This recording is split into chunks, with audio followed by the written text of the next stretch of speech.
Hey everybody, this is Miss Eisencraft with a Unit 4 Lesson 8 lesson recap. It's all about interpreting and creating graphs. So can you make sense of important features on the graphs? And also can you, if you're given a description or like a video, can you then sketch a graph? Okay, so we're going to start where the graphs are already sketched and you're connecting them and saying, what would this mean in real life? So the example that they use is we are looking at the height of a flag over time. So it's going up a flagpole, okay? So it's asking, like, it starts off by asking, like, what would each of these mean in real life? What would the flag be doing? Okay, so there's some important things to think about. One of the most important things to think about is the axes. So the vertical axis, like where does the graph cross the vertical axis? Why we care about that is because if you look, that is when time is 0, okay? So since this connects the vertical axis at 0, the vertical axis at 0, 3, this is 0, 0. Vertical axis at 0, 0, 0, 0, about 0, 1/2, 0, 0.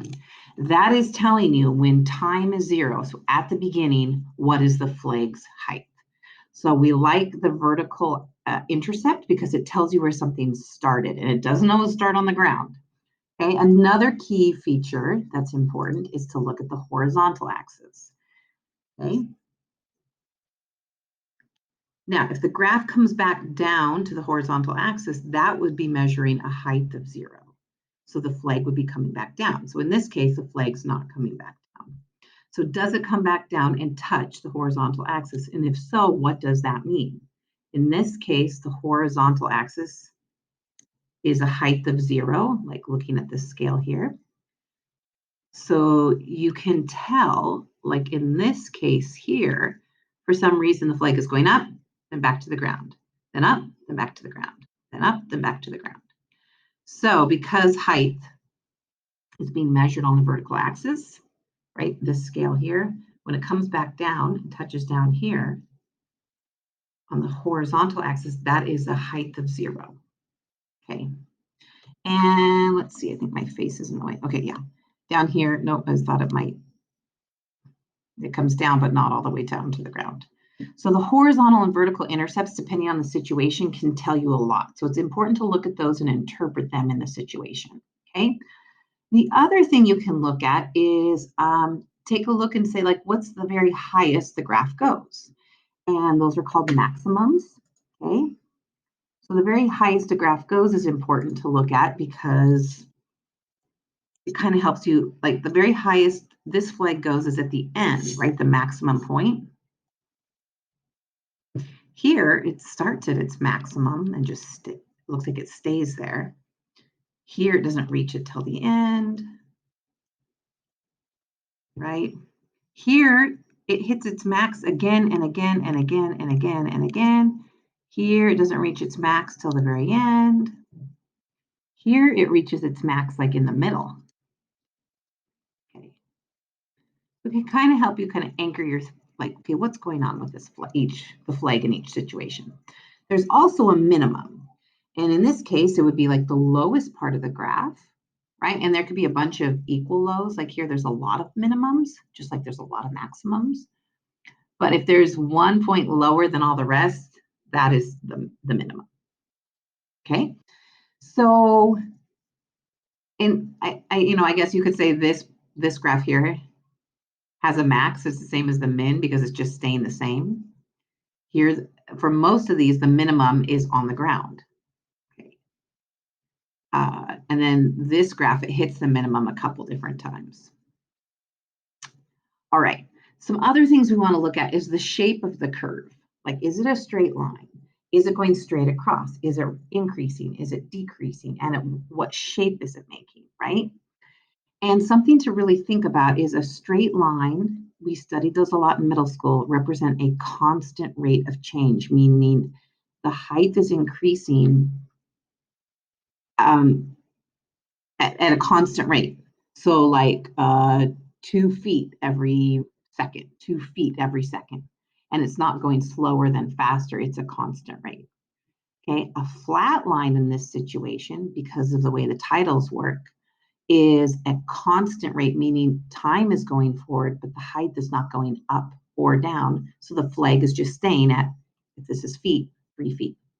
Okay. And then if it's curved, it's just meaning that it's still increasing. If this looks straight right here, and then maybe it leveled off, and then it increased kind of rapidly. Okay, so somebody's like raising the flag, like they got distracted, stopped for a second, and then they were like something like that. Okay, so what's happening here? It's going up, then it's going back down, then it's going up, then it's going back down. Is that realistic? I mean, it could happen. Why is it doing that? So what was really great is the Desmos activities I want to show you. The Desmos activity went ahead and had these graphs and then had a video showing like the picture in real life of what it would look like, kind of a cartoon, a real life, and how that is mapped to the graph. Okay, and had you make a prediction first. And I love this one here. The flat line does not mean the flag is going forward. It just means the flag is staying there. And they changed the scale on this graph to 32 feet, which is more reasonable than the 6 feet that it's showing on my document. I don't know why it's saying 6 feet. It's a pretty low flag. All right, this one here, what's happening here? Look at this cool thing, right? Let's see what's, so flag is going up, stays up faster, then stays, stays, stays, stays, stays. So that forward motion on the graph does not mean the flag is going forward. It means time is going forward, but the height is staying constant. So these are kind of really, these are nice to see side by side because you can kind of, this picture isn't an exact picture of what's happening, but it's a representation of how height and time are related as the flag is going up or down or a combination. Like, how could we make this graph? What would be happening? Like maybe a broken chain on the flagpole, it keeps sliding back down, right? It doesn't get held up.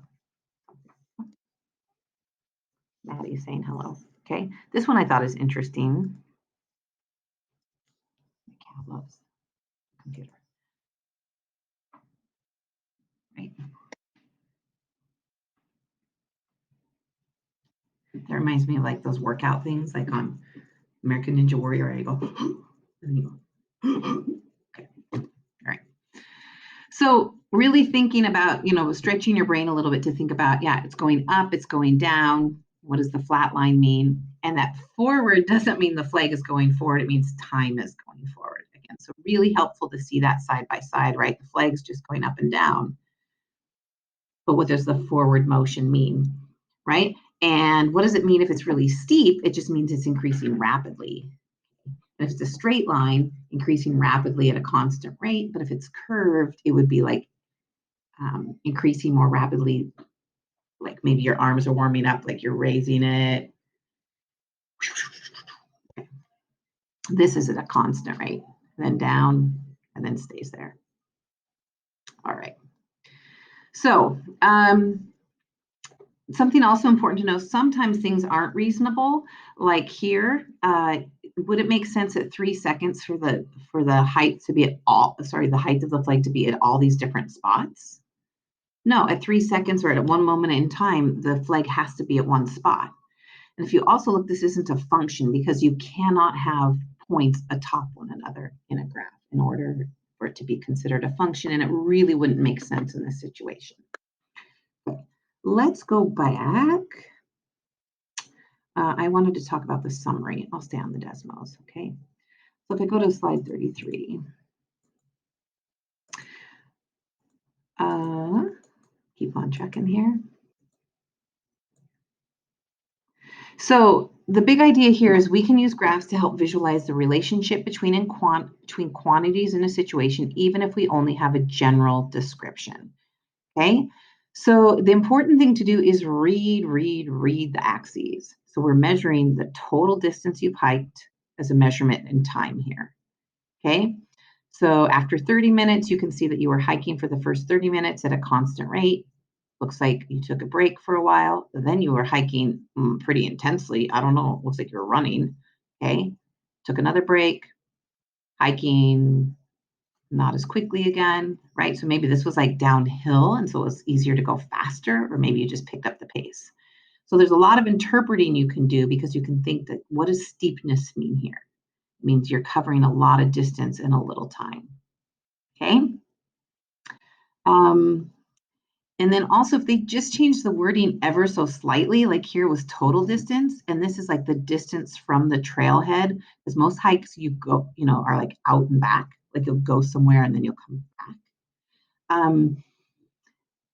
So this doesn't mean you go up a hill and then you go down a hill. This means like how many minutes are you hiking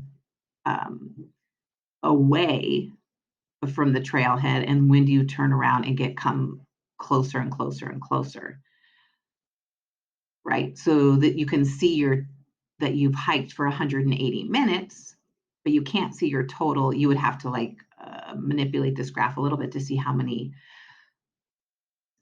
the total distance you've hiked, because it goes up and then it goes back to zero because it's measuring how far away you are from like the car where you parked or the trailhead. So it's really important to read the details and what they mean. Where this one is graphing total distance, like maybe you have a Fitbit and you're just graphing how many total miles you have hiked. Okay. Some other pieces of important information, again, is the maximum, the minimum. Let's see, let's go to the next page. Oh, that was it. That's all I had, right? Okay. Just really important to read the titles of the graph and think of what they mean and not be so literal that forward means going forward, right? Flat lines, just think that the vertical axis, this title is not changing as this is going forward. So usually something is staying the same as time is going forward. That's called a constant.